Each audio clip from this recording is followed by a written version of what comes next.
ایک شخص نے چڑیا پکڑنے کے لیے جال بچھایا۔ اتفاق سے ایک چڑیا اس میں پھنس گئی اور شکاری نے اسے پکڑ لیا۔ چڑیا نے اس سے کہا کہ انسان، تم نے کئی ہرن، بکری اور مرغ وغیرہ کھائے، ان چیزوں کے مقابلے میں میری کیا حقیقت ہے؟ ذرا سا گوشت میرے جسم میں ہے، اس سے تمہارا کیا بنے گا؟ تمہارا تو پیٹ بھی نہیں بھرے گا۔ لیکن اگر تم مجھے آزاد کر دو تو میں تمہیں 3 نصیحتیں کروں گی جن پر عمل کرنا تمہارے لیے بہت مفید ہوگا۔ ان میں سے ایک نصیحت تو میں ابھی کروں گی، جبکہ دوسری اس وقت جب تم مجھے چھوڑ دو گے اور میں دیوار پر جا بیٹھوں گی۔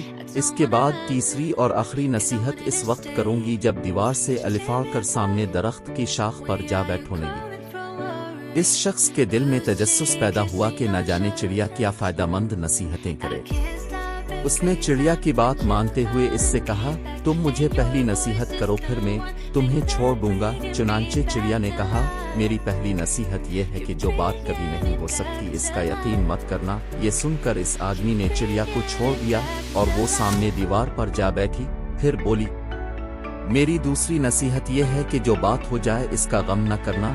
اور پھر کہنے لگی، اے بھلے مانس، تم نے مجھے چھوڑ کر بہت بڑی غلطی کی، کیونکہ میرے پیٹ میں پاؤ بھر کا انتہائی نایاب پتھر، اگر تم مجھے ذبح کرتے اور میرے پیٹ سے اس موتی کو نکال لیتے تو اس کو فروخت کرنے سے تمہیں اس قدر دولت حاصل ہوتی کہ تمہاری آنے والی کئی نسلوں کے لیے کافی ہوتی اور تم بہت بڑے رئیس ہو جاتے۔ اس شخص نے جو یہ بات سنی تو لگا افسوس کرنے اور پچھتایا کہ اس چڑیا کو چھوڑ کر اپنی زندگی کی بہت بڑی غلطی کی، اگر اسے نہ چھوڑتا تو میری نسلیں سانور جاتی۔ چڑیا نے اسے اس طرح سوچ میں پڑے دیکھا تو الفاڑ کر درخت کی شاخ پر جا بیٹھی اور بولی، اے بھلے مانس، ابھی میں نے تمہیں پہلی نصیحت کی جسے تم بھول گئے کہ جو بات نہ ہو سکنے والی ہو اس کا ہرگز یقین نہ کرنا۔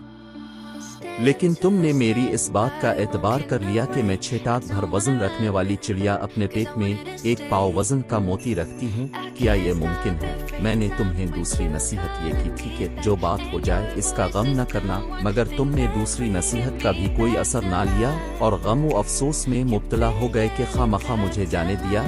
تمہیں کوئی بھی نصیحت کرنا بالکل بیکار ہے۔ تم نے میری پہلی 2 نصیحتوں پر کب عمل کیا جو تیسری پر کرو گے؟ تم نصیحت کے قابل نہیں۔ یہ کہتے ہوئے چڑیا پھر سے اڑی اور ہوا میں پرواز کر گئی۔